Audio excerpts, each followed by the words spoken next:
Assalamualaikum warahmatullahi wabarakatuh. Bismillah, alhamdulillah, wassalatu wassalamu ala rasulillah wa ala alihi wa ashabihi wa mawala wa la hawla wa la quwwata illa billah, amma ba'd.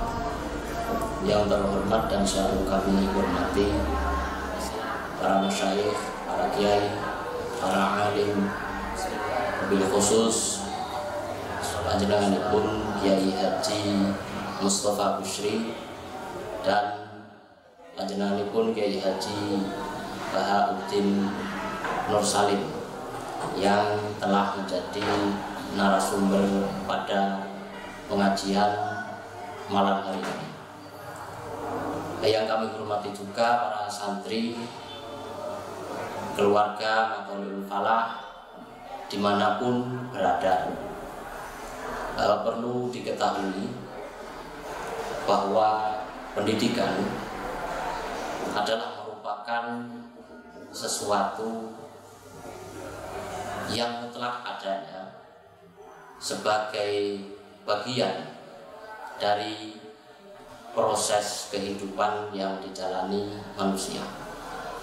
Dan tentu saja pendidikan tersebut tidak mengenal tempat, tidak mengenal waktu, tidak mengenal usia, maupun tidak mengenal keadaan-keadaan tertentu. Artinya dimanapun tempat, dalam tempat dimanapun, dalam waktu kapanpun, dalam usia berapapun, dan dalam keadaan bagaimanapun, dengan berbagai penyesuaian, pendidikan pasti tetap ada. Begitu juga saat ini, ketika kita semua sedang menghadapi pandemi, pun tidak bisa menafikan adanya pendidikan. Walaupun tentu saja dengan melakukan beberapa penyesuaian, seperti halnya kegiatan pengajian dalam rangka Haul Mbah Mutamakin yang kita laksanakan pada malam hari ini. Bapak-bapak, ibu-ibu, dan saudara-saudara sekalian yang saya hormati, perguruan Islam Matlabul Falah sadar betul dengan pendidikan yang bersifat mutlak adanya, dan juga sadar betul dengan keadaan yang sedang kita alami saat ini. Untuk itulah kemudian perguruan Islam Matlabul Falah berpikir bagaimana agar pendidikan yang ada di perguruan Islam Matlabul Falah tetap ada dan terlaksana tanpa harus meninggalkan kewaspadaan terhadap keadaan yang sedang kita alami. Dan dari situ kemudian perguruan Islam Matlabul Falah mempunyai pemikiran untuk melaksanakan kegiatan pengajian dalam rangka Haul Mbah Mutamakin pada malam hari ini secara online, tidak dengan cara tatap muka. Nah, dengan begitu pendidikan yang ada di Matlabul Falah tetap ada dan terlaksana tanpa harus mengurangi kewaspadaan kita terhadap keadaan saat ini. Bapak-bapak dan ibu-ibu, saudara-saudara yang kami hormati, dalam pelaksanaan pengajian pada malam hari ini tentu saja tidak lepas dari bantuan beberapa pihak yang terkait. Untuk itulah perguruan Islam Matlabul Falah secara khusus mengaturkan beribu-ribu terima kasih kepada semua pihak yang terkait. Wabil khusus kami aturkan terima kasih yang sebesar-besarnya kepada beliau Kiai Haji Mustafa Bushri dan juga Kiai Haji Bahauddin Nur Salim yang telah kerso menjadi narasumber pada pengajian online pada malam hari ini. Demikian yang bisa saya sampaikan, kurang lebihnya saya mohon maaf yang sebesar-besarnya. Selamat mengaji, selamat belajar, Semoga apa yang kita dapatkan dari pengajian pada malam hari ini benar-benar bermanfaat bagi kehidupan kita baik di dunia maupun di akhirat. Wallahul muwaffiq ila aqwamit thoriq. Wassalamualaikum warahmatullahi wabarakatuh.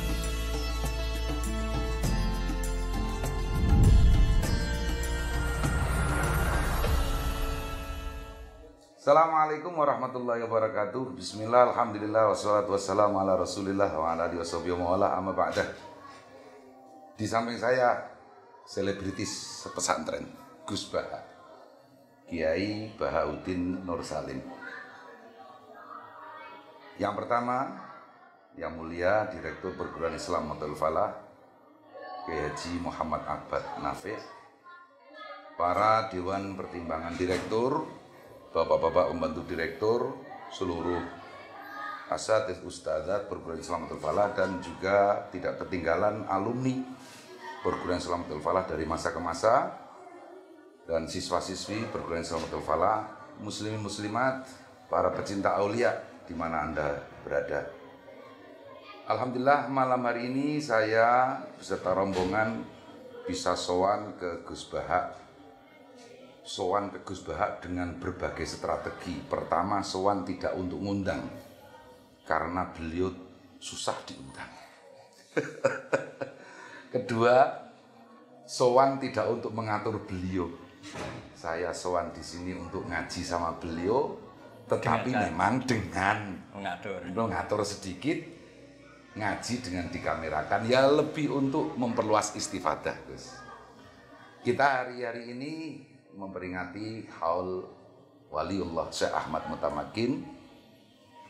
Kita akan berbincang-bincang ngaji dengan Gus Baha. Sudah disiapkan beberapa kitab, tentu saja tentang kewalian, dan mungkin nanti secara khusus tentang kajian, Gus. Okay. Tentu yang mulai komentar sudah tidak sabaran, itu presenternya diam aja sih, biar Gus Baha saja segera menghentikan. Monggo Gus, waktu sepenuh-penuhnya. Assalamualaikum warahmatullahi wabarakatuh. Bismillahirrahmanirrahim. Rabbi shrah li sadri wa yassir li amri wa hlul 'uqdatam min lisani yafqahu qawli. Allahumma shalli wa sallim ala habibika Mustafa sayyidina Muhammadin wa ala alihi wa sahbihi ajmain. Nama ba'du. Yang sangat saya hormati Direktur Matul Falah, Muhammad Abad, semua jajaran direktur, pengurus, para guru yang saya cintai, yang saya hormati. Di sini khususnya Mas saya, Mas Nazif. Mas saya, mentor saya, ya tukang ngatur saya. Kebetulan kita ini tadi jagungan lama sebelum acara ini 1 jam. Kayaknya beliau mulai minat jadi wali. Ya Rob. Dalam hal ini pelatihnya saya, karena memang referensinya banyak saya. Tapi tetap Allah yaf'alu ma yasha', siapa yang diangkat duluan ya terserah Allah. Tapi begini, bicara dengan Bang Mutamakin, tentu kita tahu paling populer dari status beliau, dan saya yakin ini status hakikat dan indanas, itu adalah terkenal wali. Jadi istilah Mutamakin sendiri diambil dari kata Mutamakin fil maqam, orang yang kokoh dalam makomnya, jadi tidak tergeser sana, tidak tergeser sini. Sehingga kalau dalam ilmu nahwu atau ilmu sorof, ketika isim itu menerima tanwin disebut mutamakin amkan. Iya. Karena ciri khas isim adalah diantaranya menerima tanwin. Sekali isim itu menerima tanwin maka disebut mutamakin amkan. Untuk menjadi wali yang permanen itu juga harus mutamakin. Jangan wali musiman, ketika kita fakir jadi wali karena sabar, ketika punya uang langsung nggak wali lagi karena mudah tergoda oleh nafsu. Ada beberapa referensi sebagai penghormatan pada bangsa saya di Matolek. Saya dan Gus Nadif disatukan, sama-sama turunan Mbak Nabi Sepuh, juga sama-sama turunan Bang Mutamakin. Kita ngendikan ini atau matur ini tidak dalam konteks sombong, enggak. Kalau betul saya alim, Mas Nadif alim, tentu barokahnya mbak kita, buyut-buyut kita. Kalau betul kita ada alim, ya tanggung jawab kita masing-masing. Iya. Dan kita perlu memaklumatkan itu biar sesuai koridor zuriatan ba'duha min ba'd. Yang perlu diketahui anak-anak Matolek ini, saya ngaji tentu sama anak-anak, yang bapak-bapak silahkan ngoreksi sambil ngoreksi, kalau bener mantuk-mantuk sambil Ya pantasnya Gus Bak bener. Kalau salah juga harus mandek-mandek. Memang enggak nabi, enggak maksum. Jadi semuanya biasa aja, standar aja, tidak usah berlebihan. Ada beberapa kitab yang saya baca dan saya sering ketemu Mbak Nafek, mertuanya Gus Natif juga sebelumnya sudah keluarga. Saya juga menangi Mbak Dola, guru bapak saya. Juga tentu banyak menangi Mbak Sahal karena beliau sepupu Mbak saya. Dan tadi Gus Natif sudah saya bacakan di antara guru-gurunya Mbak Sueb, mbah-mbahnya Mbah Mun dulu pernah ngaji di Hajen juga di Bang Murtado. Bahwa begini ya, jadi asar komunitas kajian sekarang maupun kultur kajian sekarang itu tidak lepas dari dibentuk ulang orang dulu, wali-wali dulu. Wanat tubuh makodamu wa asar. Jadi efek dari kewalian seseorang atau kealiman seseorang itu bisa membentuk satu nilai bersama. Dan itu kesuksesan para wali. Di Indonesia orang paling fasik sekalipun itu kalau makan ayam nggak disembelih itu mangkuk, disebut ayam itu. Jadi wali-wali dulu berhasil menanamkan nilai kalau hewan itu harus disembelih. Begitu juga nilai-nilai yang lain. Meskipun mereka sedang fasik, kenapa saya bahasakan sedang? Karena agama ini selalu berharap memang kana yarjuha wal yawmal. Sehingga ketika Nabi ditawarin Malakul Jibal untuk menghabisi penduduk Mekah karena kafir dan mendustakan Nabi, kata Nabi bal arju ayyukhrijawahu min aslabihim aya'budullaha wa la yusyriku bihi syai'an. Sehingga mulai tradisi pesantren yang di NU maupun yang tidak di struktur NU, cara muamalah dengan masyarakat sih muamalahnya adalah muamalah berharap akan lebih baik, dan itu yang menjadikan kita kuat. Yang sedang fase kita harapkan tobatnya, yang sedang sudah tobat kita harapkan lebih positif lagi, lebih positif. Agama ini diajari Quran, la'allahum yarji'un, la'allahum yantahun, dan seterusnya. Kita berharap terus mereka mau pulang, mau kembali. Dan dalam kitab-kitab wali yang saya pelajari, itu bahkan ngendikannya Allah dalam hadis qudsi, saya paling sayang kepada hambaku adalah tidak adbaro'an ketika mereka cuek sama saya. Dan yang saya paling segan kata Allah dalam hadis qudsi yang sedang menghadap saya. Sehingga dalam tradisi kewalian orang itu sama umatnya Rasulullah SAW semuanya dicintai. Yang soleh kita cintai, respek kesalehannya. Yang fasik sebagai PR kita untuk menobatkan, untuk supaya la'allahum yarji'un, la'allahum yantahun. Ini khazanah yang harus kita pegang, jilan an jilin, kabiran an kabirin. Sehingga di Matolek ada pelajaran misalnya kitab yang menerangkan bab tobat. Di situ diterangkan bahwa pintu tobat tidak akan ditutup sebelum malam zuhur, sebelum orang itu dekati ajal atau nazar. Sehingga kita kenapa tidak menjadi orang yang stakom, yang keras? Wong Allah saja selalu membuka pintu tobat. Masa kita mau menghalang-halangan?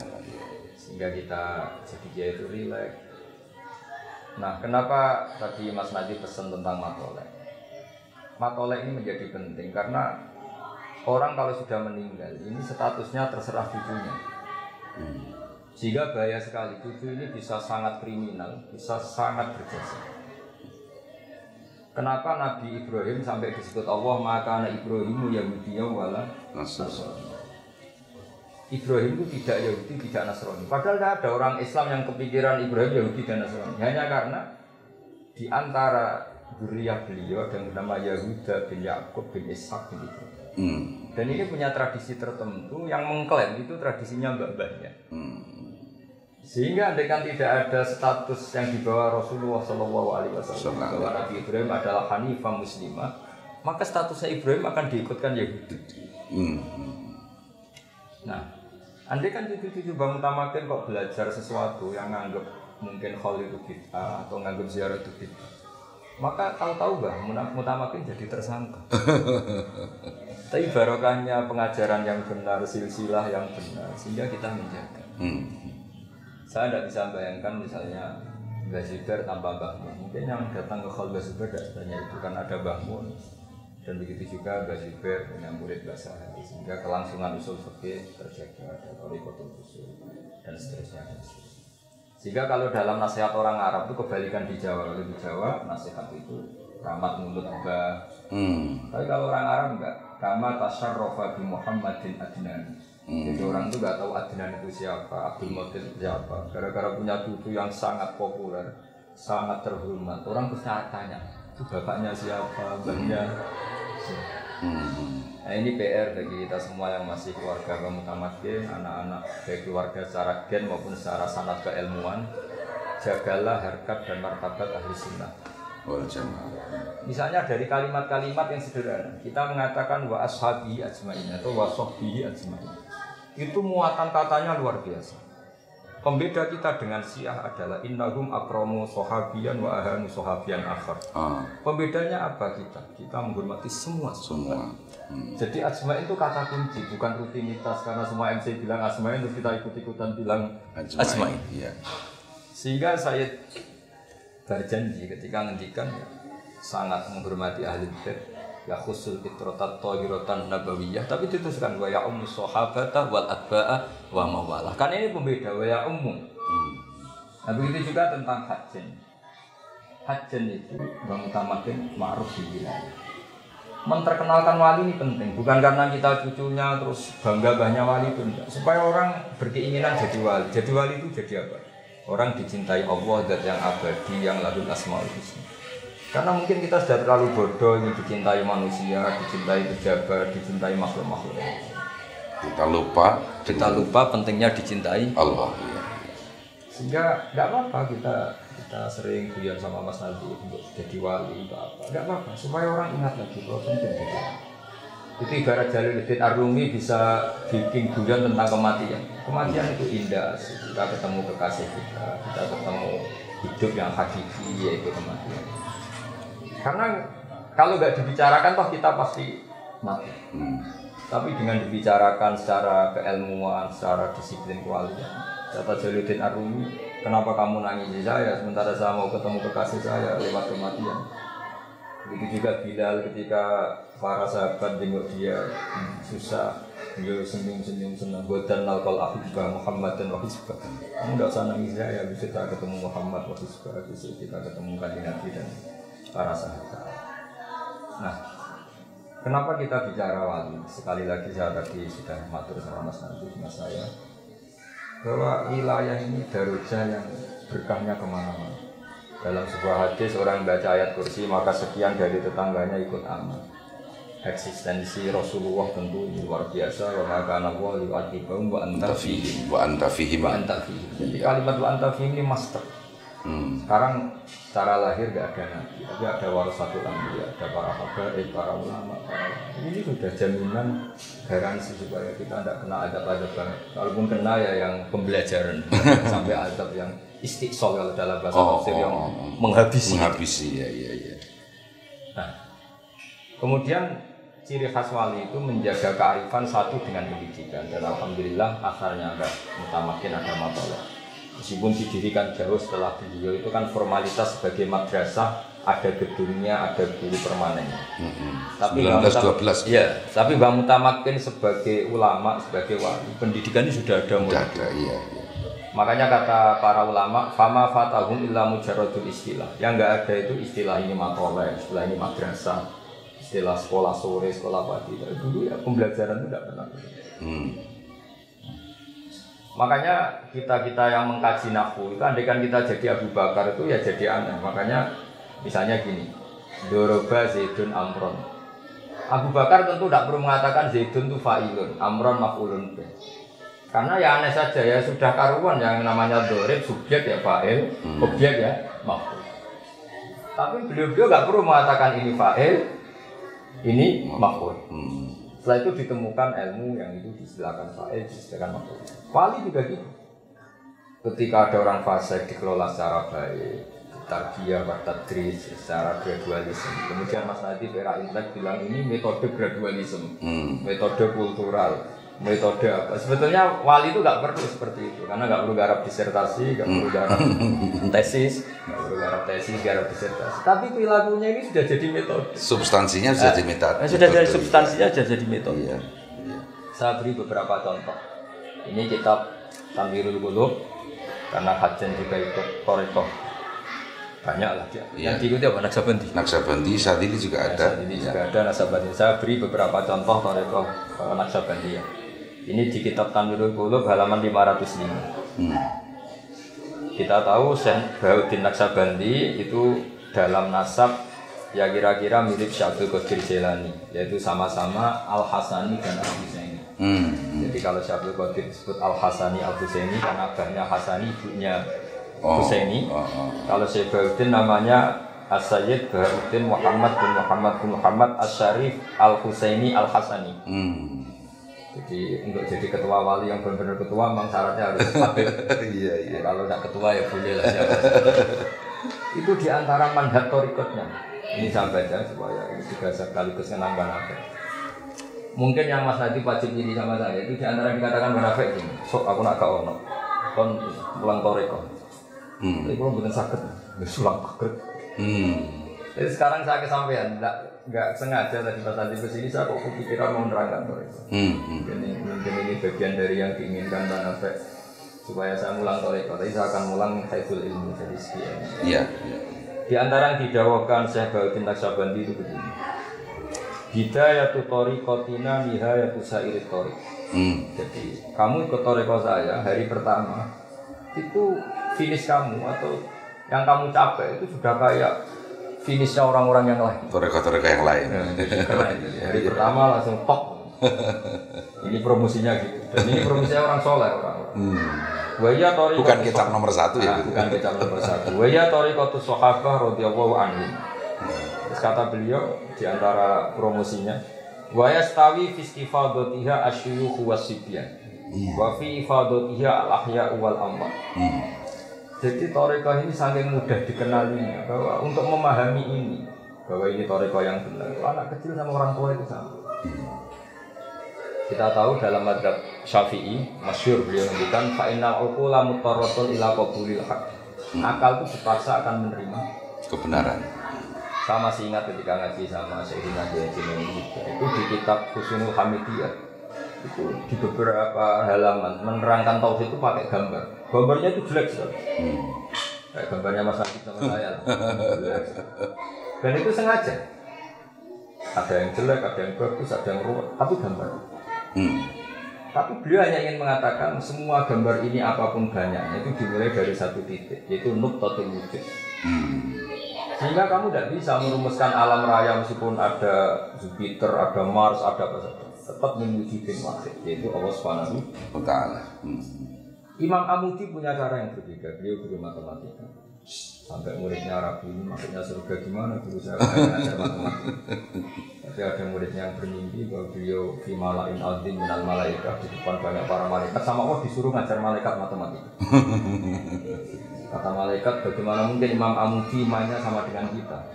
Wa nahnu musyahiduka ya Rabbi, kita ini menyaksikan langsung kekuasaanmu ya Allah, karena kita malaikat. Terus kata Allah, sabda Allah, pengetahuan Amudi tentang saya, tentang Tuhan itu enggak kalah dengan kamu. Terus Imam Amudi disuruh mulang tauhid, mulang lewat matematika. Dia menghentikan nisbatus naini wassalah sahwal arba ila ma la nihayata lah, itu nisbatul fardi ilal asli. Bo angka itu sampai 1.000, 1 miliar bertriliun-triliun tetap semuanya nisbatuha ilal wahid, itu nisbatul fardi ilal asli. Wal aslu huwa hadzal wahid. Itu pokok semua malaikat. Orang kok pinternya gitu. Jadi kita punya toriko banyak untuk menerangkan. Begitu juga Mbak Nafek bisa membuat orang awam khalwatan asik sama Allah. Iya. Yang pinter asik dengan Allah jelas ya karena punya ilmu. Awam pun bisa asik dengan Allah. Ini diantara yang dikatakan Syekh Bahauddin wa fi istifadatiha asyuyukh wasibyan. Wa fi ifadatiha al-ahya wal amwat. Bahkan efek toriko ini yang mati pun ikut kena dampak positifnya. Saking berkahnya. Iya. Karena kita tahu setelah kita mengenali ilmu hakikat, mati dan hidup itu tidak ada bedanya. Kita ketika hidup ya tahta qabdatillah, ketika mati ya tahta qabdatillah. Ya.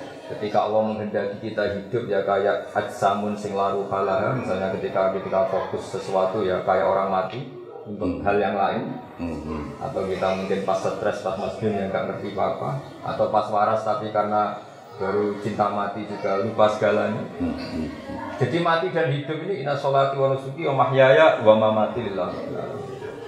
Sehingga di dunia wali itu orang sudah meninggal, itu efeknya masih. Ini saya baca.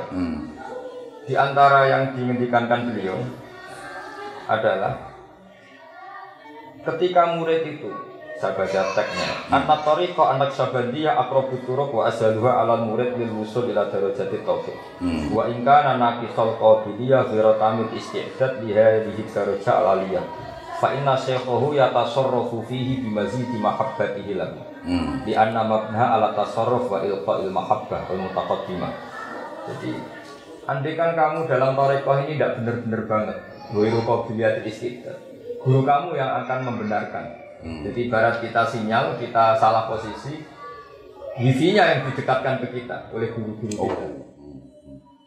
Jadi ini luar biasa. Makanya ada robit itu ya. Ada robit. Iya. Jadi saya mohon tradisi penghormatan pada Bang Utama Kiai Hayyan Bang. Makanya dulu zaman sahabat Mas Nadif itu ada dua kelompok besar. Ada sahabat yang ketika Nabi meninggal itu menangis dan itu mayoritas. Iya.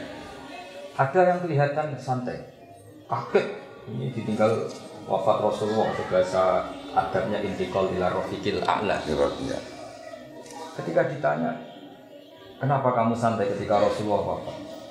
Jawabnya itu luar biasa. Kayak uminu bihi wa usaddiquhu maitan kama usaddiquhu hayyan. Iya. Biar setan tahu, semuanya tahu. Setan kalau mau memprovokasi ini orang yang kamu puji-puji sudah mati, kamu mau apa? Kan setan maunya memprovokasi gitu. Tapi ternyata sahabat punya gudang, punya palu yang kuat untuk menghantam setan. Kayak usaddiquhu, kayak uminu bihi wa usaddiquhu maitan kama usaddiquhu hayyan. Saya akan tetap iman ke beliau meskipun sudah dalam keadaan mati. Sehingga Allah diantara yang diinginkan afa imma ta'utu bilang qalaqtum ala aqab. Jadi andaikan Muhammad itu mati, kalau mati masih keren karena mati-matinya sendiri. Dalam bahasa itu dikatakan mata. Aukutil atau terbunuh itu kesannya kan tidak sakit. Ya. Itu kata Allah nggak boleh kamu ingkolaktum ala aqabikum. Artinya apa? Kita dididik Allah untuk mencintai Nabi Hayyan wa Maitan. Begitu juga kita mencintai Bang Utama Kiai Hayyan wa Maitan. Saya mencintai Mbah Mun bapak saya, mencintai mbah-mbah kita juga Hayyan wa Maitan. Karena ini tradisi guru-guru. Kita jangan ikut yang sebelah-sebelah sana. Kalau orang sudah mati dianggap semuanya selesai, itu tidak sanad kita, tidak rijalu asal itu. Ketika Nabi dibayangkan mata ukutilah, saya pakai terjemahan Quran mata ukutilah. Tentu kita tidak pernah istilahkan Nabi mata, kita istilahkan intakola ila rofiqillah. Tapi istilahnya Quran karena Allah mengistilahkan apa imata ukutilah. Itu ternyata sahabat yang tadi bilang, saya senang karena saya menangi Nabi wafat dan saya tetap iman. Usaddiquhu maitan kama usaddiquhu hayyan. Sehingga kita mencintai Nabi sampai sekarang. Meskipun beliau secara lahir sudah intaqala ila rafiqil a'la. Begitu juga kita mencintai Mbak Hashim, mencintai Mbak Sarah, Mbak Dola, semua mbah-mbah kita. Ketika beliau sudah wafat tetap kita cinta. Makanya di sini disebut yang mendapat manfaat dari tariqah ini adalah al-ahya wal amwat. Iya. Dan itu ketika kita bicara ilmu kewalian, kematian itu justru kasab. Makanya di Quran disebut fakashafna anka ghita'aka fabasarukal yawma hadid. Laqad kunta fi ghaflatin min hadza fakashafna anka ghita'aka fabasarukal yawma hadid. Iya. Makanya masyhur ada riwayat anna-sunyamun wa idza matu intabah. Sebetulnya kita di dunia ini malah yang tidur, anggap uang penting, jabatan penting, pengaruh penting.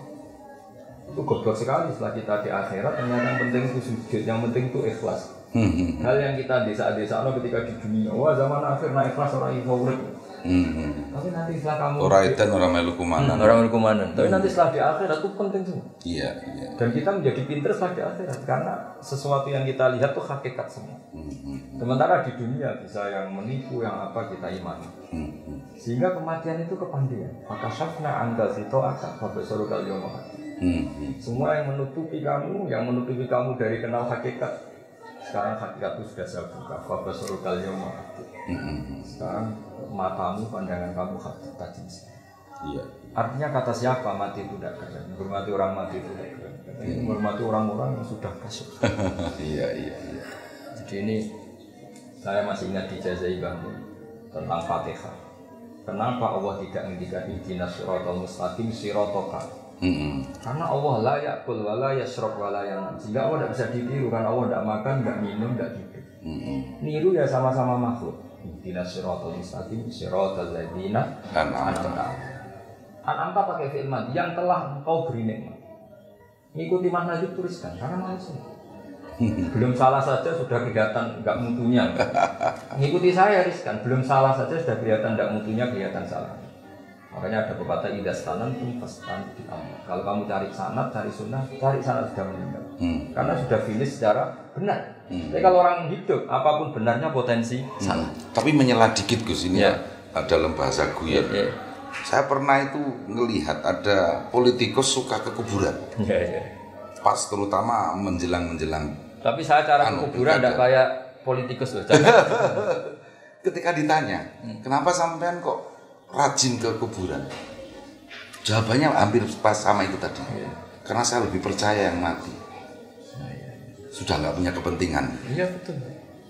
Luar biasa ya. Hanya pas politikus saja benar. Iya betul.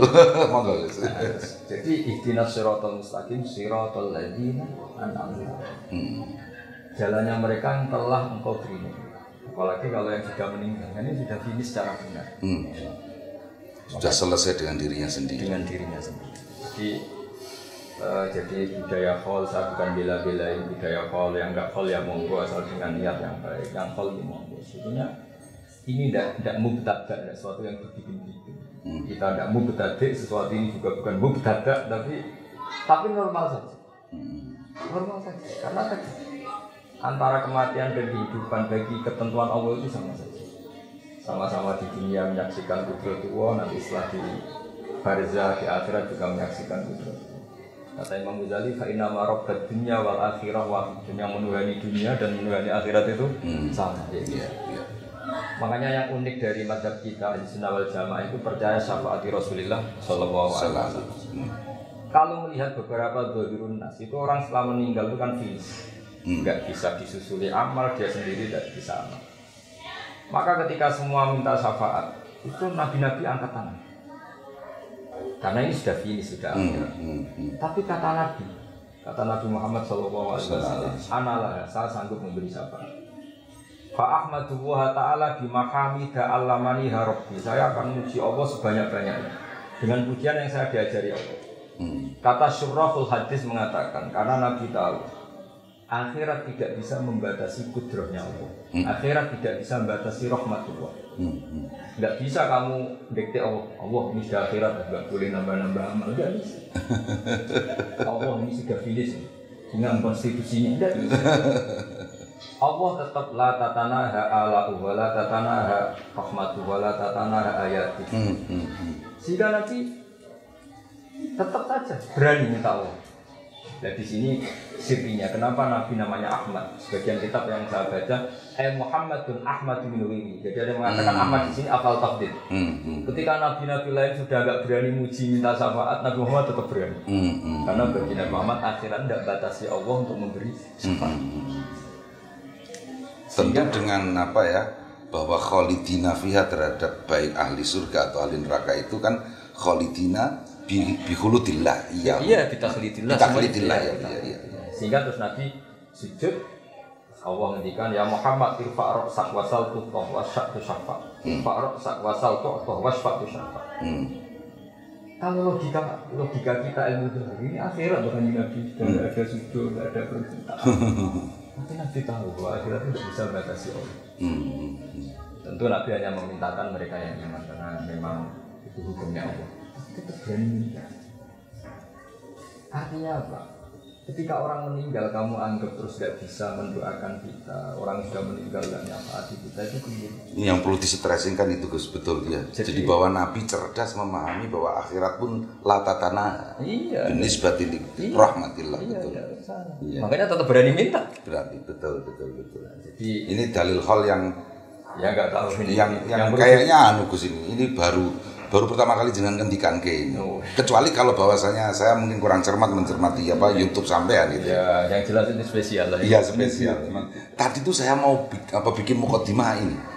hadis dari riwayat itu Khalid bin Ma'dan itu yang ketika itu meminta siapa itu sahabat siapa lupa itu, ceritakan saya hadis yang sampai kemudian beliau menangis, Mu'adz bin Jabal itu tentang apa riya yang sampai sekian kelompok nggak lolos semua itu. Nggak lolos semua. Jadi artinya di situ saya ingin memang Gus Bahar sekarang ini ya demi matolek ya. Dulur jenengan sendiri harus mengeluarkan ilmu-ilmu yang min syiddatihi wa diqqatihi begitu Gus. Tidak tahu abamu Muhammad. Iya. Jadi kalau dia uraan itu berarti dapat pahala karena jujur.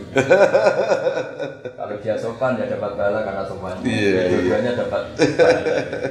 Monggo dilanjut Gus. Jadi semua ulama, semua wali itu keinginannya hanya satu. Dari umatnya Nabi ini nggak boleh diputus dari Nabi. Logikanya sederhana. Kalau kamu mudah mengkafirkan umatnya Nabi, berarti kamu memisahkan umat dan Nabi. Makanya kenapa kita ciri khas ahli sunnah wal jamaah itu menentang paham takfir. Karena inginnya Allah dan Rasul yang di luar saja dipanggil, masa yang di dalam dikeluarkan. Iya. Tidak boleh.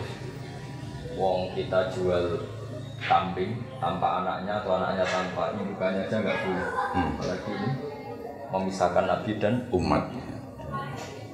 Jika guru-guru kita dulu mulai Mbah Mutamakin mulai sampai saya menyaksikan era modern ya, ada Badullah, ada Basal, ada Babasal.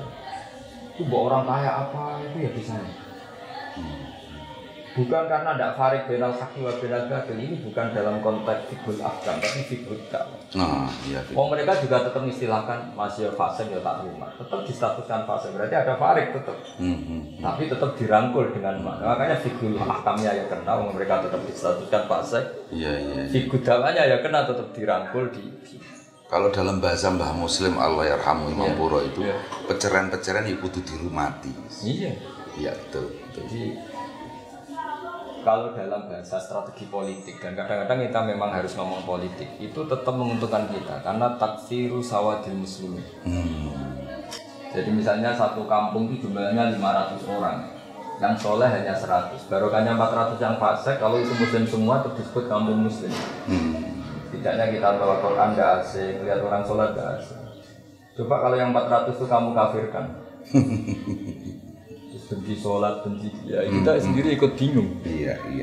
Tapi kalau mereka tetap Islam, ala dinin wahid, wa ala ilahin wahid, wa ala namatin wahid. Jadi ini contoh-contoh ringan yang serius, ringan tapi serius. Iya. Bisa beri ini kita At-Tabaqatul Kubra, Al-Musammah Bil Anwar. Di sini juga ada pesan-pesan Sufyan Ats-Tsauri, pesan ulama-ulama dari generasi ke generasi tentang madhabnya orang-orang di sini kan kata Mas Najib tadi selain Naqsabandiyah juga Sadiliyah ya, juga termasuk Qadiriyah. Di antara yang dikatakan Imam Sadili ini masyhur sekali. Beliau menghentikan tentang umatnya Nabi. Ya, beliau ngendikan wa kana yaqul ilzam jama'atal mu'minin wa in kanu usatan fasikin. Iya mantap. Terus wahjur lahum rahmatan bihim la ta'azzuzan ali. Jadi kalau orang fasik terpaksa kamu cuekin, hujron itu agak enggak diomongin. Itu bukan karena kita ta'aziz, tapi karena taktik mendidik mereka biar enggak ngelamar. Tapi tetap kita bukan karena nyinyir guys. Bukan karena nyinyir. Iya. Jadi ini contoh-contoh yang kita... Jadi kalau misalnya nyuwun sewu ya ini nunjuk hidung ya, HTI nyinyir sama NU nggak boleh balas nyinyir Gus ya. Iya. Mulai provokasi. Terus di antara yang ngendikan lagi wa kana yakun man ahabba alla yusawahu fi mamlakati faqad ahabba alla tadhara maghfiratuh wa rahmatuhu wa la yakuna nabi sallallahu alaihi wasallam syafa'ah. Jadi orang dulu itu cara pandang oke, mereka tidak pernah menghalalkan maksiat, tentu tidak pernah menghalalkan maksiat, nggak akan pernah. Ya, mereka cerita orang yang tobat, cerita orang-orang yang akhirnya dapat jalan Allah. Karena maghfiratuhu tetap awsa'u min dzunubina. Kita masyhurkan diajari doa Allahumma maghfiratuka awsa'u min dzunubina wa rahmatuka arja'in jana min amalina. Jadi kira-kira seperti itu kenapa kita sekarang jadi seperti ini. Indonesia enggak negara Islam, orang fasaknya hormat dia, yang enggak sholat ketemu yang sholat malu, maling ketemu yang punya rumah ya lari, padahal yang punya rumah kadang sudah lumpuh. Artinya hak ini masih menang, sangat menang. Jadi perasaannya orang di kampung di mana-mana yang enggak sholat hormat yang sholat, yang nakal ya hormat yang tidak. Iya, ini enggak boleh hilang. Karena dengan cara itu mereka masih menjaga nurani. Tapi sekali mereka kita kafirkan, setelah tajibu ahli sholat, yang orang kafir tidak wajib sholat. Itu malah nanti jadi panjang. Jadi ini beberapa makalah yang ini yang termasuk makalah yang unik. Ini yang cerita sudah orang meninggal. Ini kan karena cerita wali. Suatu saat Abu Hasan Asyadili itu mengalami kasuf. Dan di antara kasusnya itu adalah beliau melihat Rasulullah Muhammad SAW dan melihat Nabi Nuh berbarengan. Kenapa Nabi Nuh memasukkan kaumnya sampai habis? Yang Nabi Muhammad berharap, bahkan anaknya orang kafir pun tetap berharap nanti anak turunnya menjadi mukmin. Wa kana radhiyallahu anhu yaqul law alima nuhun alaihi salatu wassalam anna fi aslabi qaumi may ya'ti yuwahhidu wa azza wa jalla ma da'a alaihi wa lakana qala Allahumma fil qaumi fa innahum la ya'lamun kama qala Rasulullah sallallahu alaihi wasallam. Fa kullun minhuma ala ilmin wa bayyinatin min Allah ta'ala. Jadi ini unik. Jadi misalnya ini Abu Jahal itu di punggungnya, di master keturunannya kan di punggung kalau lelaki. Ini di sini bisa saja ada nas lan mukminan. Ada turunan-turunan calon mukmin. Ini kalau mati ya ikut mati. Beberapa orang kafir ini bawa kandungan itu, sehingga Nabi disuruh masukkan ini, nggak mau. Nggak mau ya. Karena ketika beliau kasyuf ini tahu, loh ini ada mukminnya. Iya. Kalau hari ini mereka nggak iman, bisa jadi cucunya. Makanya ini disebut, itu hebatnya Nabi ketika itu menginginkan asa bal arju ayuh dijawa min aslabihim mayam itu wah harus ikuti. Kita tahu dalam bahaya Bujal yang punya anak Ikrimah jadi orang luar biasa. Kita punya anak Darroh ya jadi mukmin yang luar biasa.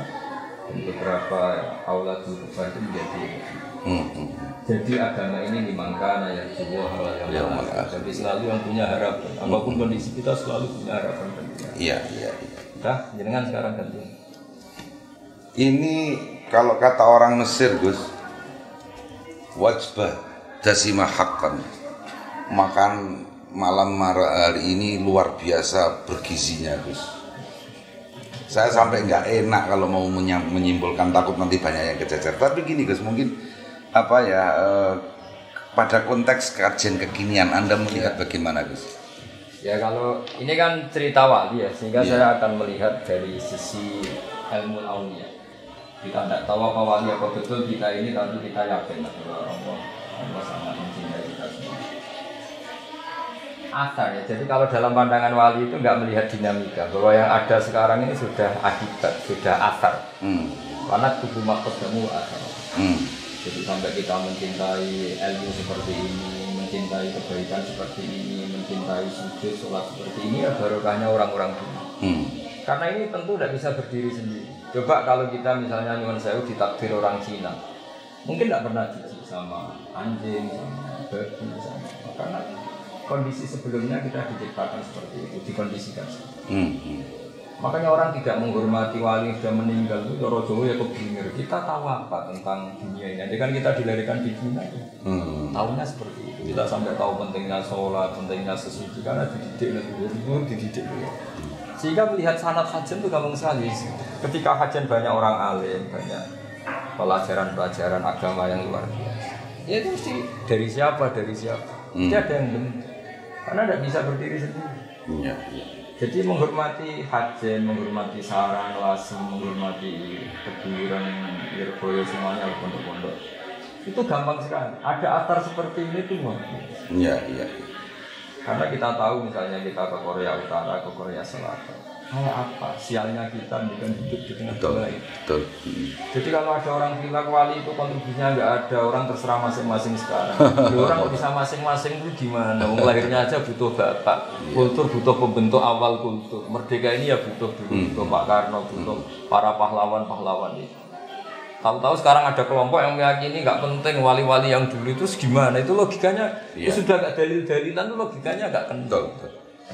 Untuk konsumsi anak-anak santri sekarang Gus yang lebih muda-muda mungkin usia sanawi aliyah, jenengan harapannya pada santri-santri kajen Gus. Santri-santri kajen yang saya cintai, harapan saya sanad ini nggak boleh hilang. Nah, caranya nggak hilang ya tadi kultur ini dijaga. Saya pernah ke makam Ibrahim di Hebron, itu benar-benar di sinagog. Bahkan sebagian selimut makamnya itu ya ada lambang Yahudi. Artinya gini. Orang yang meninggal itu terserah yang hidup. Makanya berkah betul Nabi Ibrahim ketika putra cucu punya Nabi Muhammad SAW, karena beliau juga yang memaklumatkan walakin kana hanifan muslim. Tanpa itu Nabi Ibrahim akan distatuskan sesuai posisinya yang sekarang di Israel dengan selimut yang seperti itu. Artinya ini. Kalau santri-santri matolek tidak alim lagi, tidak menjaga marwah itu, derajat itu, kemudian apalagi sampai membid'ahkan khol, menyalahkan khol, ya kamu makin hilang, itu pasti. Andaikan apapun hebatnya Imam Ghazali, tapi kalau kita ada bisa baca Ihya, tahu hebatnya dari mana, baca aja tidak bisa. Jadi makanya kita menjadi penting. Dan fairnya Rasulullah itu figur yang sangat fair, sangat luar biasa. Itu kalau saya ini termasuk kiai yang nggak begitu sering berdoa, bukan karena sombong, karena saya iktifaknya berdoa Rasulullah Sallallahu Alaihi Wasallam. Ala khulafai rahmatullah. Waman khulafau khairul qol alladzina yuhyuna ma amatahum nas min sunnati. Nabi itu perso sekali. Bagaimanapun Mbak Mutamakkin sudah wafat, Mbak Dola sudah wafat, Mbak Nafis sudah wafat. Murid-murid patolek ya kita, ada Gus Muhammad, ada beberapa, ada Pak Muhammad, ada beberapa kuliah. Sehingga perlu didoakan yang hidup, karena yang kamu tidak. Sehingga hebatnya Nabi sampai seperti itu. Orang-orang yang masih ngajar ajaranku, yang masih baca Quran, baca hadis, baca tafsir, ya Allah kasih rahmat. Dan saya yakin doanya Nabi mustajab. Jadi kalau saya berdoa itu mustajab, ya doa ya serius, tapi saya sebetulnya ya sudahlah supaya ubudiyah saya berdoa. Tapi saya percaya sekali yang mandi itu doanya Nabi. Selagi kita masih mengajar kebenaran, mengajar tauhid, mengajar pasti tercakup dengan doa Nabi tadi. Iya. Karena yang kangelan ya yang hidup tadi. Iya betul. Iya. Karena yang menjaga. Banyak kan di Jawa Timur di mana-mana orang alim alama nggak dikholi makamnya sampai kena semak. Ya gara-gara cucunya nganggap ziarah itu fitnah. Kita tidak perlu nyebut nama nanti jadi fitnah. Iya. Dan itu makruf masyhur. Betul. Artinya gini, sekali kajen matola itu tidak alim, tidak pakai ala namati aslafina solihin, ya udah hilang semua. Hilang semua, iya. Karena dulu ketika kita ke kuburan dengan niat ingat yang mati, kalau ingat yang mati jadi ingat mati dan kebiasaan. Dulu kita semaan Quran karena biar kasrotu tilawati Quran, siapa nggak ada sunnahnya Nabi. Ada yang unik, saya pernah ngalamin gini Mas Nabi, ini pengalamannya. Saya pernah didatangin tamu dari Sidoarjo. Dia cerita, Gus khataman Quran satu hari khatam. Kebetulan tadi Mas Nabi baru khataman, di antaranya saya kirim delegasi tadi. Dan saya selalu kirim delegasi untuk khataman di Bangunan. Gus jelas di hadis Sahih, Nabi itu melarang orang khatam sehari. Karena 1 bulan 3 kali aja ada Nabi kebanyakan yang pakai hadis Abdul bin Amr bin As itu. Iqra'hu fi syahrin, tapi kata Abdul enggak, saya lebih kuat timbang itu ya Iqra'hu fi syahrin sampai itu jelas seminggu saja dan maksimal. Kenapa ada khataman sehari? Ya. Bahkan konon Batullah 3 kali sehari. Iya. Jawabannya, saya tanya sama yang gugat itu. Ya jelas niatnya gugat itu. Sama mau alim apa mau gugat? Kalau mau alim, tak bacakan kitab yang mensarai hadis itu. Dan itu saya yakin lebih alim juga Anda. Ya saya ingin alim. Dan nggak usah dibaca dulu, tapi saya jelaskan. Oke, kalau khataman 1 hari bid'ah berdasar hadis itu oke, sepakat. Tapi Nabi nyuruh kan Iqra'hu fi syahrin, Iqra'hu fi sabtin. Apa Anda tiap 7 hari khatam Quran? sehingga mengkritik yang 1 hari khatam. Itu perintah kata Nabi, Iqra' ya sudah khatam per 2 hari, khatam per 1 bulan. Apa Anda tiap 1 bulan khatam untuk Anda juga kan? Anda ini kritik bisa, tapi melakukan perintah ada? Iya. Tidak bisa. Akhirnya terus saya bacakan di Fathul Bari, cara mengarah itu luar biasa. Kalau perintah menghatamkan per 7 hari tidak wajib, per 1 bulan juga tidak wajib. Sebenarnya Nabi juga agak melarang per 1 hari hatam. Tinggal melihat muqtado saksiyati orangnya itu siapa. Iya. Kalau kita pegawai atau karyawan itu tentu tidak baik waya kerja dengan alasan khataman tidak kerja, padahal kita terikat kontrak. Iya. Tapi kalau di waktu yang kita tidak ada apa-apa, kemudian memang ingin khataman, masalahnya. Iya. Jadi ini kearifan para syurahul hadis. Jadi cara menggugat Ibnu Hajar Al-Asqalani, jika ada orang yang mengkritik man yakhtimu fi kulli yaumin, tanyakan ke dia. Hal yakhtimu fi kulli usbu'in, kulli syahrin. Bahkan baca saja belepotan kan? Iya, belebot. Iya.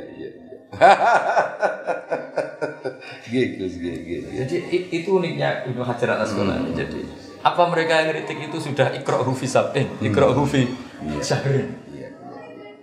Jadi yang diambil ngarangnya. Iya. Akhirnya kita jadi tersangka kan? Betul. Padahal nggak ngerti. Jadi laki-laki ya sepotong-sepotong itu ya. Laki mandinya nggak jelas. Makanya di antara kearifannya Ibnu Hajar Al-Asqalani ketika mensarai hadis kana Rasulullah sallallahu alaihi wasallam idan sarafa min sholatihi aqbala alaina biwajib. Jadi Nabi kalau habis sholat memang tren umumnya madhab ke musolli. Berarti kira-kira menghadap ke timur. Iya. Lalu sebagian orang berlebihan nganggap itu yang paling sunnah, yang ngalor nggak masuk, yang ngulon juga nggak masuk. Tapi kata Ibnu Hajar Al-Asqalani itu cara ngedikan luar biasa. Dan ini kitab yang dipakai bahkan di Arab Saudi semuanya berdasar kitab Fathul Bari. Itu cara ngedikan begini. Nabi itu figur yang sangat ditunggu-tunggu sebagai imam.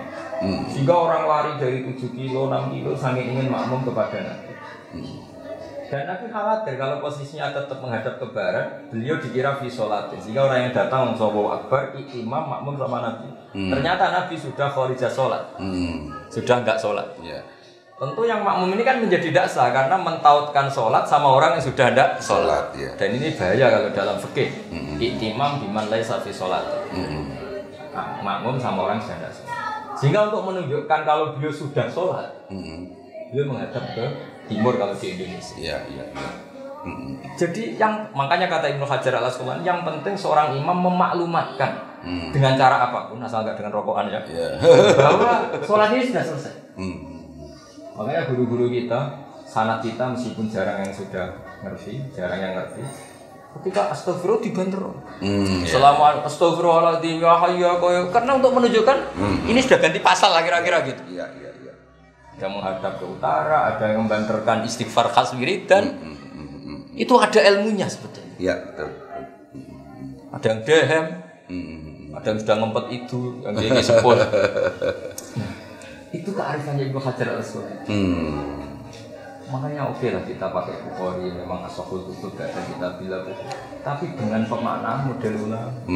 Jangan lantas kalau akbala alina biwajib terus yang lainnya salah. Tidak seperti itu. Itu tidak khas akademik. Jadi Hajar harus tetap menjaga seperti itu. Sehingga ketika baca hadis itu kemudian berarti kiai saya salah, nggak sesuai hadis ini. Bisa tetap madhep kiblat, bisa tetap menghadap ke utara. Tidak seperti itu. Artinya apa? Anak-anak matolak gak nyalahkan kiainya, itu harus ada ilmunya. Kalau enggak, dia dengan referensinya akan mengadili guru. Iya. Lagi-lagi jaga keilmuan, jaga bacaan, jaga tradisi. Ditambah itu kita nggak bisa. Nah materi yang kita baca itu, misalnya gini, sholat nisfu Sya'ban. Fathul Mu'in itu ngeritik sholat nisfu Sya'ban. Padahal kita pegang Fathul Mu'in. Ini beberapa ulama mendukung sholat nisfu Sya'ban. Ya sudah guru-guru kita melakukan itu nggak masalah.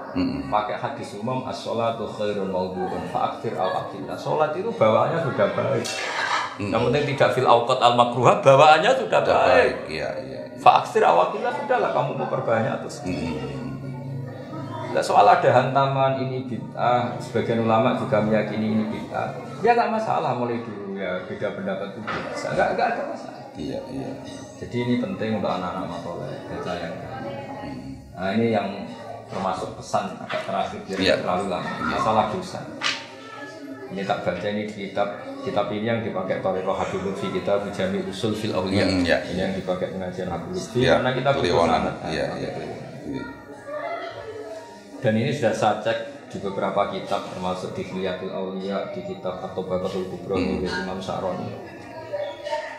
Itu kenapa kita membiarkan dulu. Pernah ada satu kejadian orang banyak itu fasik.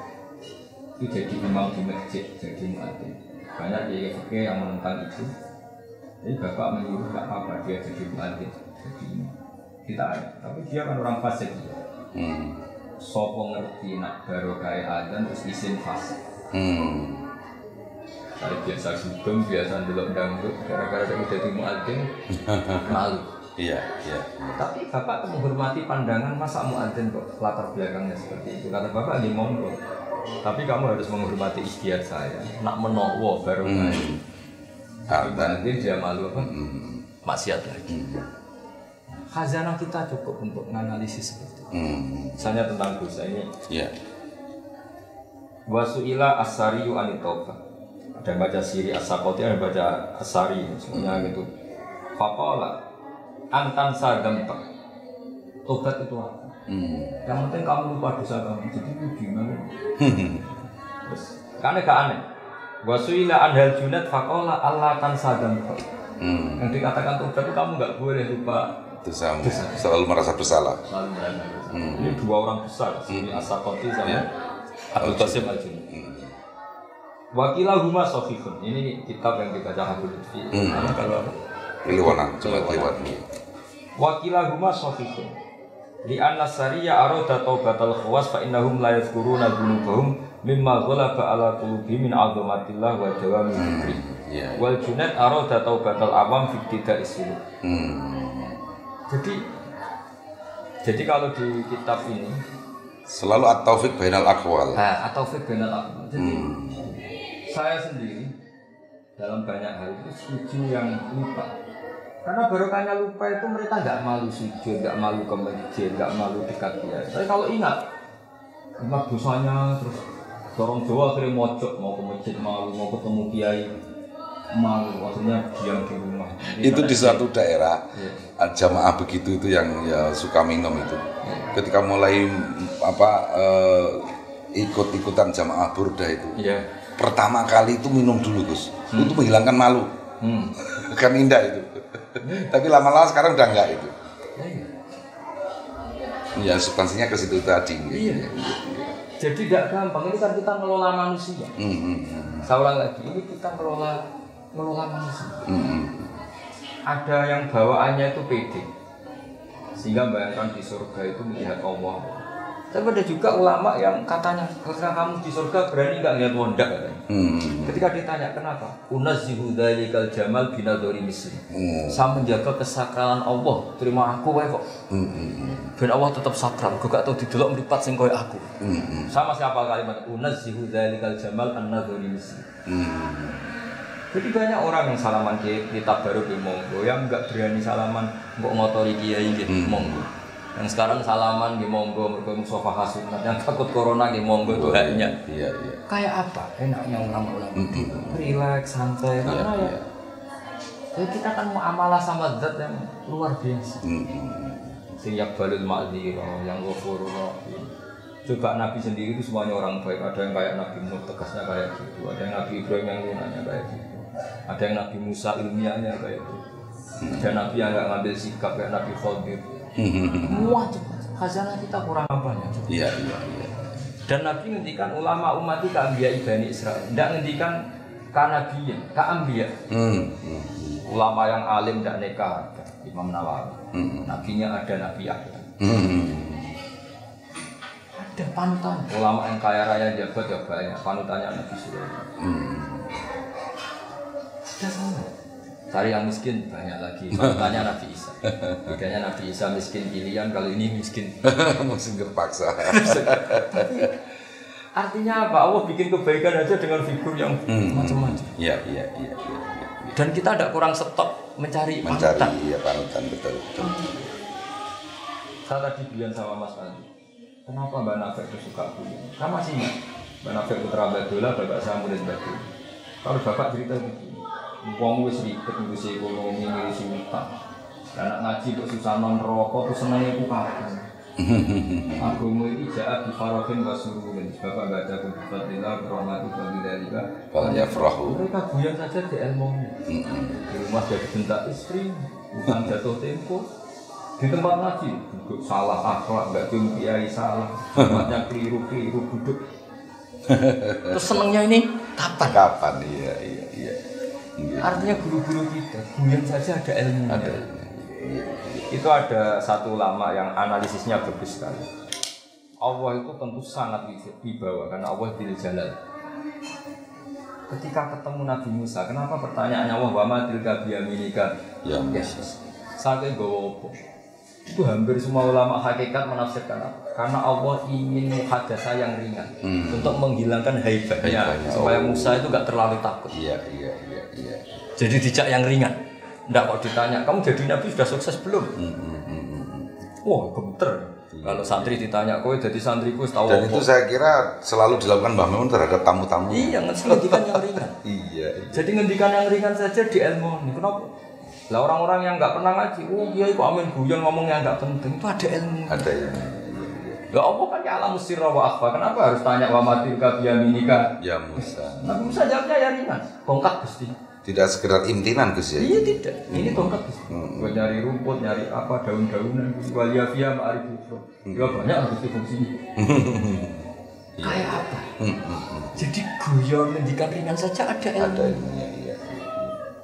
Bapak juga gitu, apalagi kalau santri itu miskin. Guyon terus. Karena ridho sama kodok-kodar itu penting. Dan itu dimulai dari yang ringan-ringan. Iya. Kalau semua santri ingat gobloknya, ingat Saya itu ingat abah jenengan Allah yarhamu. Pertama kali ketemu, saya masih kecil sekali. Iya. Dia semua kiai itu. Iya. Dari tadi kok memang guru terus. Apalagi kalau sama ketemu Bali. Kalau Iya. saya kesana mesti dijujuk di Bali tadi. Tapi memang yang sempat terngiang di saya itu ya diantaranya itu jenengan duluan wakot dimil akhos. Selalu ada dalil alfiahnya gitu. Iya. Terus sampai jenengan kok gak wahya wasani aula kan. Luar biasa waktu itu ingatan saya dengan Kiai Nur Salim nggih. Jadi supaya anak-anak matolek cobalah kualitas itu dijaga. Karena dengan cara itu Anda bisa menghormati guru-guru Anda. Sekali Anda bacaannya salah, masukannya salah, itu tersangkanya guru-guru kita. Jadi kayak tadi, nganggap orang mati itu selesai, orang mati sudah nggak bisa apa. Iya. Padahal kalau di khazanah kita ini disuruh ikut siratal ladzina an'amta yang telah engkau beri nikmat. Itu siapa yang sudah paten nggak rubah-rubah? Yang sudah meninggal.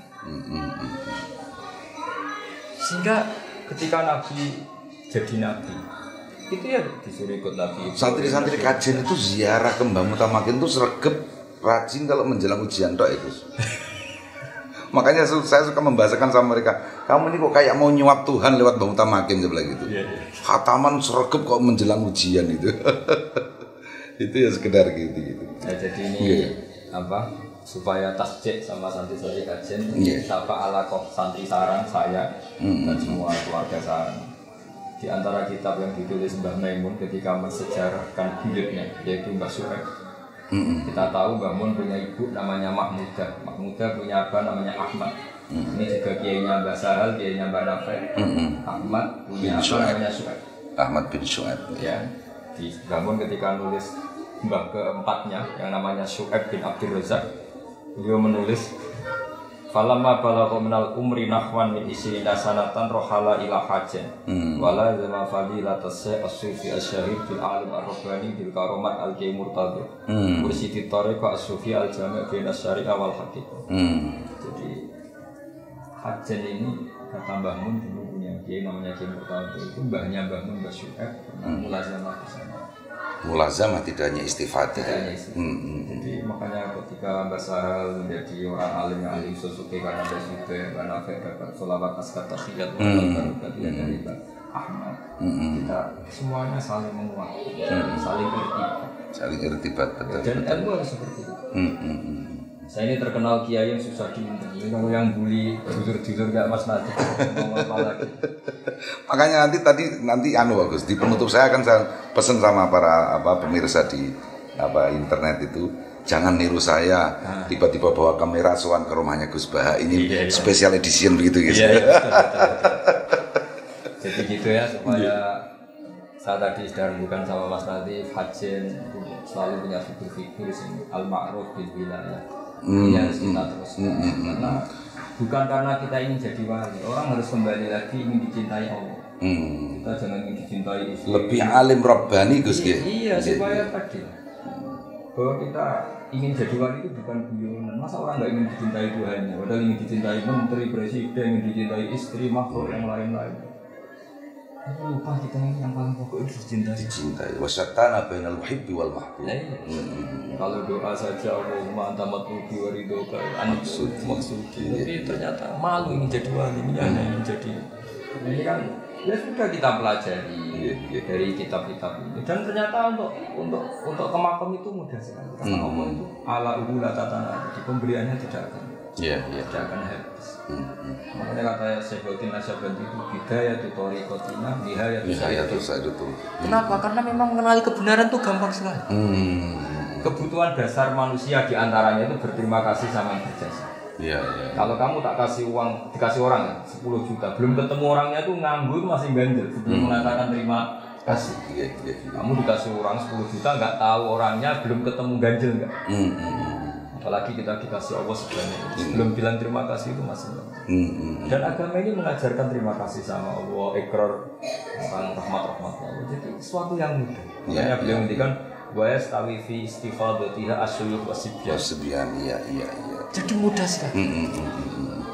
Makanya kata Syekh Imam Sa'rawi dan banyak juga termasuk Imam Fakhrul Razi dan baca di beberapa tafsir ketika mereka mengkritik orang-orang kafir mengkritik para nabi wa ma narakat tabaka illal ladzina hum aradiluna badiyar ra'i. Nah, badiyar ra'i itu ainu madzamuhu haqiqatan ma madahu. Justru sesuatu yang benar itu di awalnya sudah kelihatan benar. Tapi badiyar ra'i justru dikritik. Ciri utama kebenaran roh pertama itu sudah kelihatan benar. Misalnya ada orang bilang es itu dingin, kita oke. Al-mutabadir wal haqiqah. Itu ya alamatut tabat min alamatil haqiqah at-tabadur. At-tabadur fiddin. Iya. Ketika alam raya ini sudah wujud, terus ada yang bilang alam raya yang wujud ini disebabkan oleh super wujud, yaitu wajibul wujud. Ada yang bilang alam raya ini dimulai ketiadaan. Mesti kita gampang menerima wajibul wujud. Masa sesuatu yang wujud disebabkan sama yang tidak wujud? Mau itu mikir memetir. Iya. Tapi kalau hadhil maujudat khalaqaha maujudun. Enak kan mikirnya? Tapi kalau hadhil maujudat khalaqahal adam. Mbok kita orang paling cerdas di dunia ya enggak bisa. Sama. Hadhil maujudat khalaqaha man huwa maujudun ba'da hadhil maujudat. Itu juga pusing. Misalnya bumi ini diciptakan Fir'aun yang lahirnya di bumi, pusing. Bandingkan dengan hadhil maujudat khalaqaha wajibul wujud sing awal. Namanya khaliq ya qoblal makhluk. Nah, agama ini ngajarin itu. Siapa yang menciptakan hadhil maujudat? Allah sing wajibul wujud. Allah itu siapa? Enggak qadim. Masa khaliq sama makhluk dulu makhluknya. Bandingkan dengan Fir'aun, ngaku Tuhan akhirnya di bumi. Mbahnya yang enggak punya Tuhan nanti. Mbahnya enggak punya Tuhan. Jadi makanya orang kafir ketika ngeritik badiyar ro'i itu kan dianggap sifat dzam. Langsung percaya. Sebetulnya itu sifat matkin bagi kita karena ciri utama kebenaran. Iya, tabadur fiddin. Kan langsung enak kan? Hadil maujudat khalaqaha wajibul wujud. Kan enak daripada hadil maujudat khalaqahal adam. Iya. Jadi enak sekali. Ini ilmu seperti ini anak-anak matolek juga alumni enggak boleh enggak tahu. Sehingga di sini ketika kita nifadil Allah itu siapa? Ad-Dhahir. Tidak begitu jelas eksistensinya. Nah, soal nanti ada sifat Allah al-batin, kita profan, kita terbatas sehingga nggak bisa menyentuh zat yang luar biasa tadi. Makanya min haitsul aql wujuduhu dzahir. Sehingga kita menyebut Allah ad-Dhahir. Tapi karena kita profan, kita terbatas menyebut Allah al-batin. Iya. Makanya Allah punya sifat ad-Dhahir dan al-batin. Iya. Kan enak. Nah, saya kira demikian sebagai kenangan saya. Saya tadi mau menyela menyudahi, tapi beliau sendiri sudah menyudahi, jadi saya tidak suul adab. Iya. Terlalu luar biasa malam hari ini, berkah haul Mbah Mutamakin, yang bicara juga cucunya Mbah Mutamakin. Alhamdulillah, semoga bermanfaat. Dan Jangan ditiru tadi, diulang lagi, jangan ditiru. Yang mana? Bawa kamera terus. Iya, iya. Iya. Ini permintaan Gus Baha ya bagi para pecinta Gus Baha, jangan niru saya sowan-sowan pakai kamera. Begitu ya Gus. Ya, ngatur-ngatur gini. Nah, ngatur-ngatur gini. Ini tadi rubah settingnya semua begitu. Terima kasih Bapak Direktur, Bapak Dewan Pertimbangan Direktur, Bapak Pembantu Direktur, Bapak Ibu Guru, alumni dari Matul Falah dari masa ke masa di seluruh penjuru dunia, dan santri-santri Matul Falah juga santri kajian secara umum. Kita akhiri sekian, tapi jangan kemana-mana. Setelah ini kita dengarkan tausiah khusus dari Kiai Haji Mustafa Bisri dari Rotek Rembang atau Gusmus. Saya mengucapkan wassalamualaikum warahmatullahi wabarakatuh. Waalaikumsalam warahmatullahi wabarakatuh.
Assalamualaikum warahmatullahi wabarakatuh. Alhamdulillahi nahmaduhu wa nasta'inuhu wa nu'minu bihi wa natawakkalu alaihi wa nastaghfiruhu wa natubu ilaihi wa na'udzu billahi min syururi anfusina wa min sayyiati a'malina may yahdihillahu fala mudhillalah wa may yudlil fala hadiyalah. Wa asyhadu an la ilaha illallah wahdahu la syarikalah wa asyhadu anna Muhammadan abduhu wa rasuluh. Allahumma fasholli wa sallim wa barik wa tarahham wa tahannan ala abdika wa rasulika sayyidina wa maulana Muhammadin wa ala alihi wa sahbihi wa man tabi'ahu dah, amma ba'd. Hadaratil afadil sadatil masyayikh wal asatidzah al aizza dimaizukum. Yang terhormat dan yang saya hormati para sesepuh, bini sepuh, tokoh-tokoh masyarakat dan para santri-santri, hadirin, hadirat yang ikut hadir secara virtual pada saat ini.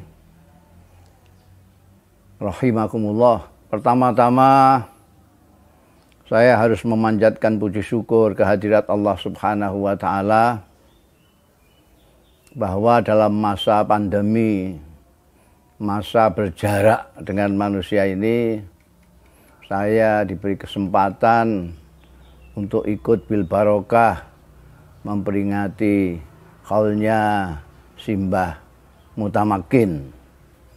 Simbah Mutamakin atau yang nama aslinya Sumo Hadiwijoyo, putra Raden Benowo, yang lahir pada abad ke-17 zaman pemerintahannya Amangkurat keempat.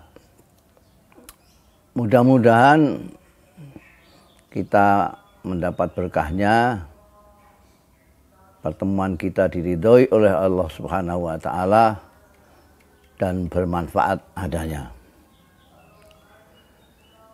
Kita sebagai anak-anak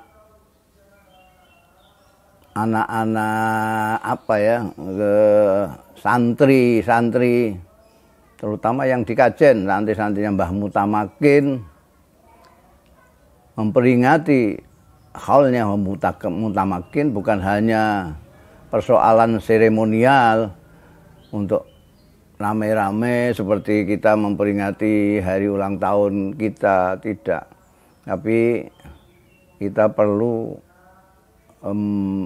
seperti halnya kalau kita melakukan kegiatan peringatan Maulid Nabi Shallallahu Alaihi Wasallam dan haulnya para ulama-ulama, kita perlu mengkaji ulang terutama ajaran dan contoh-contoh yang diberikan oleh tokoh yang kita khauli, dalam hal ini Simbah Mutamakin.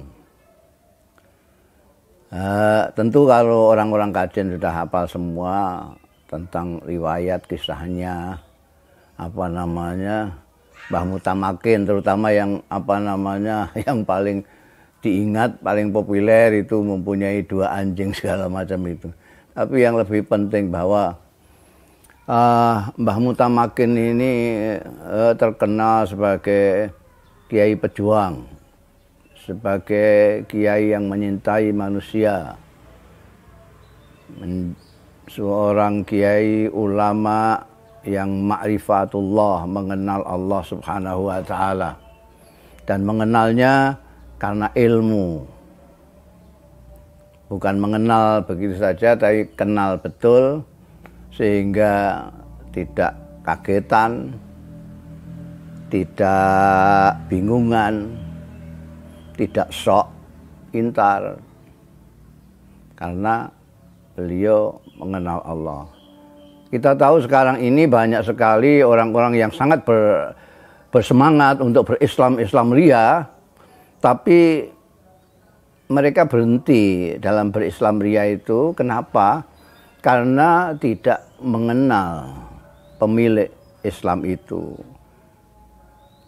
tidak mengenal zat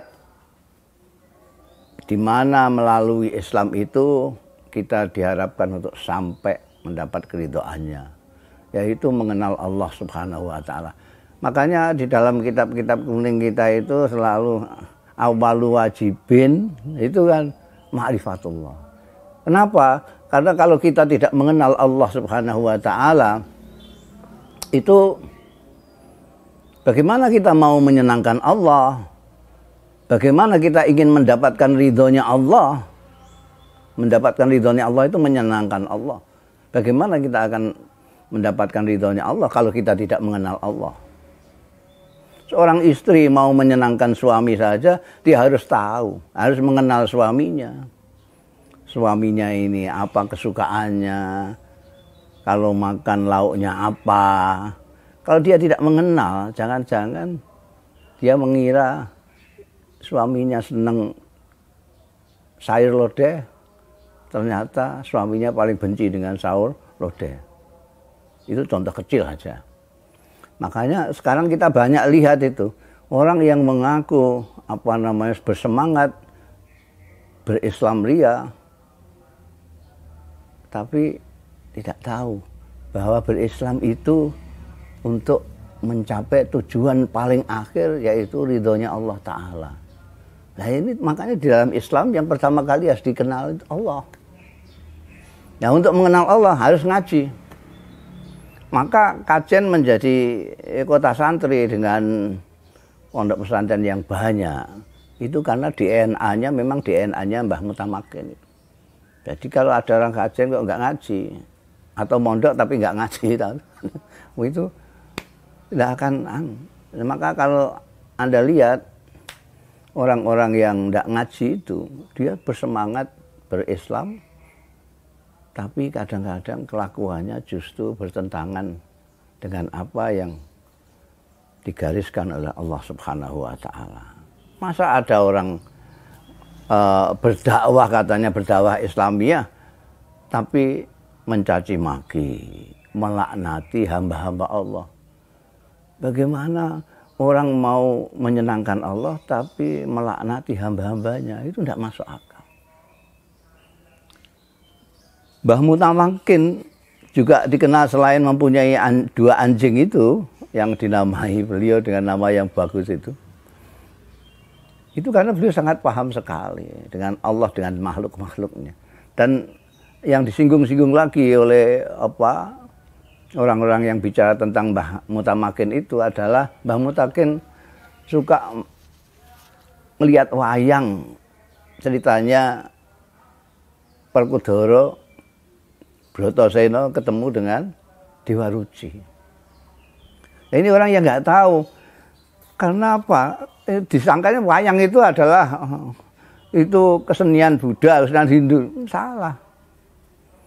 Di dalam pertemuan Bratasena dengan Dewa Ruci itu diwejang, wejangannya itu pas sekali dengan ajaran-ajaran yang dirintiskan para kiai dan Mbah Mutamakin sendiri.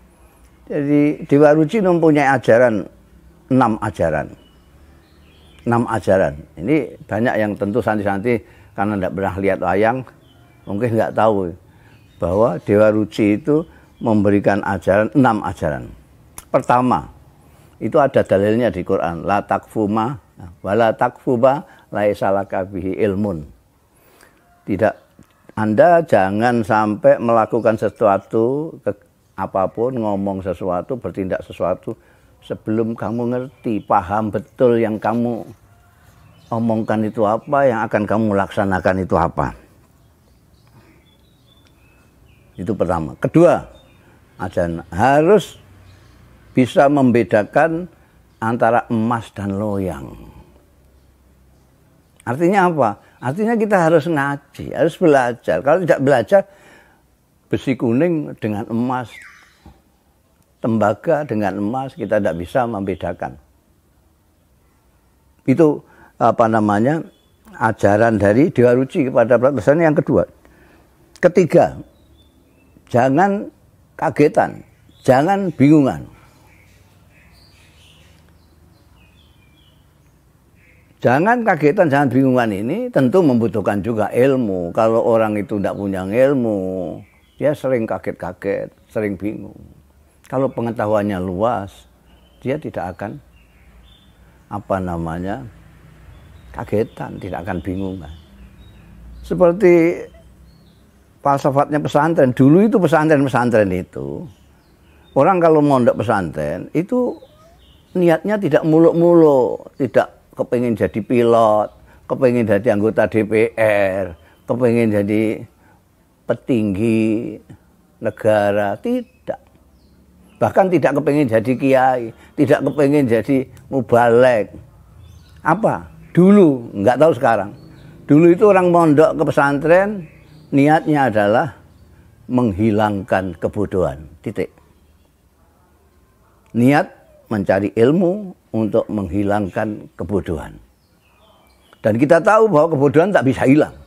Karena begitu Anda pandai, Anda merasa lebih bodoh dari kemarin. Kalau Anda sudah merasa pandai, di situ Anda mulai bodoh.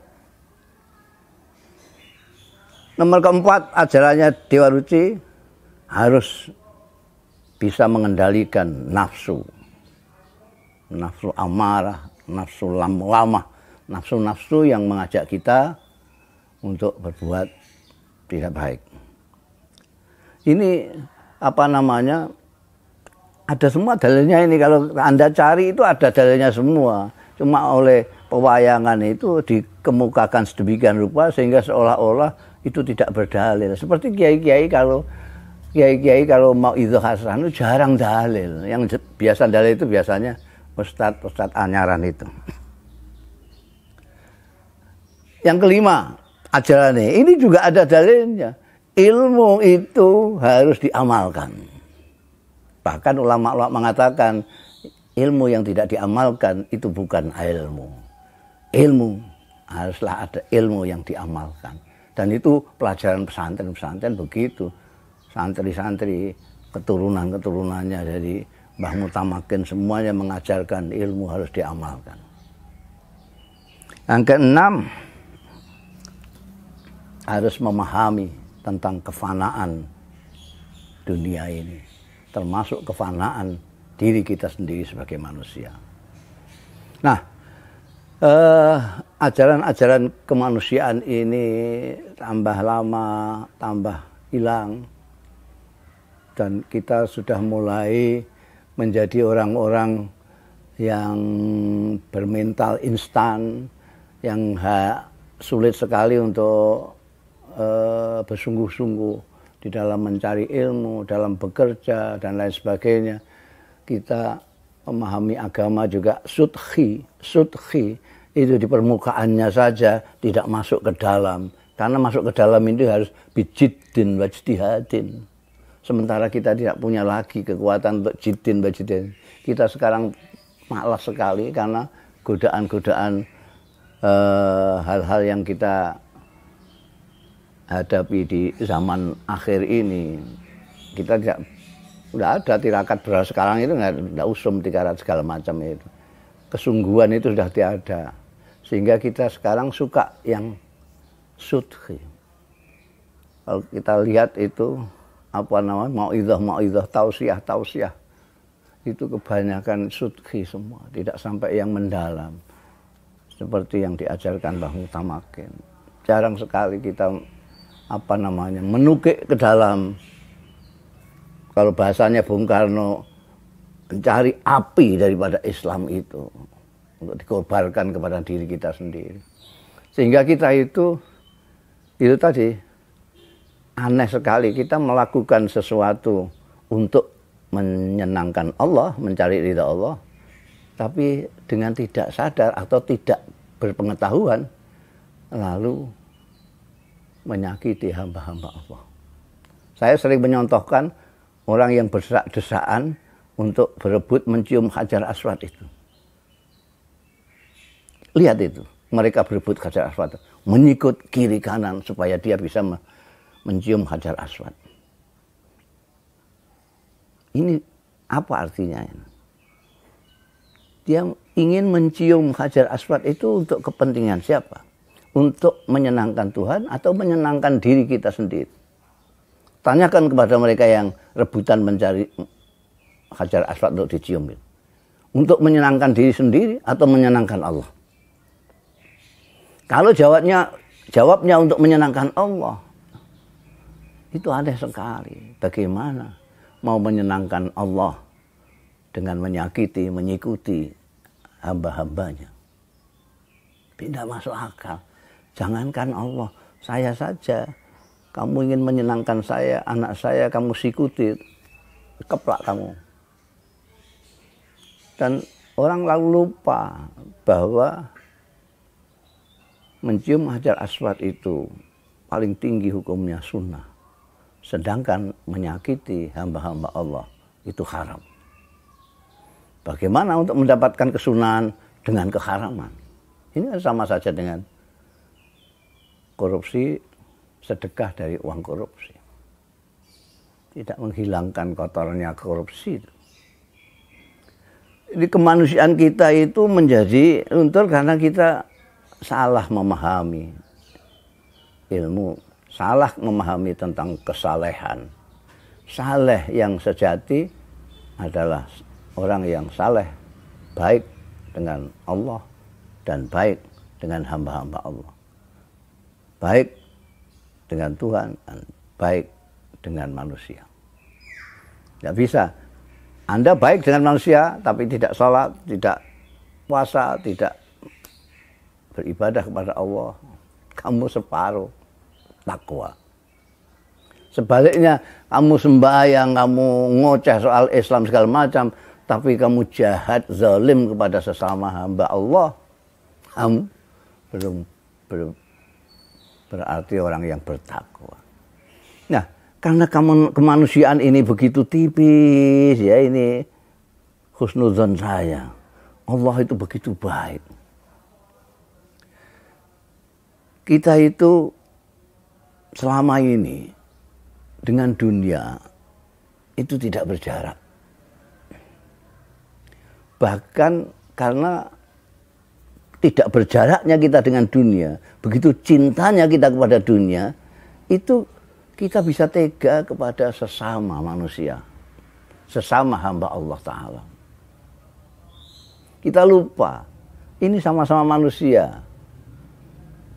Dan kita lupa kepada ajaran Kanjeng Nabi Muhammad sallallahu alaihi wasallam. La yu'minu ahadukum hatta yuhibba li akhihi ma yuhibbu li nafsihi. Ini seringkali termasuk ustadz-ustadz keliru mengartikan hadis ini. Diartikan orang tidak sempurna imannya sebelum dia menyintai saudaranya seperti menyintai dirinya sendiri. Ini tidak benar, tidak pas. Karena kalau artinya begitu, redaksinya tentu la yu'minu ahadukum hatta yuhibba akhahu kama yuhibbu nafsahu. Ini tidak. Hatta yuhibba li akhihi ma yuhibbu li nafsihi. Jadi kalau seperti contoh saya tadi, kalau saudara kita kalau kita senang mencium Hajar Aswad, kita harus senang juga kalau saudara kita bisa mencium Hajar Aswad. Kalau kita senang dihormati, kita harus senang juga kalau saudara kita dihormati. Ini ajaran Kanjeng Nabi. Tapi itu semua karena kedekatan kita dengan dunia yang tidak berjarak sama sekali itu, ini lupa semua, termasuk orang Islam terhadap ajarannya. Maka karena kebaikan Allah Subhanahu wa Ta'ala,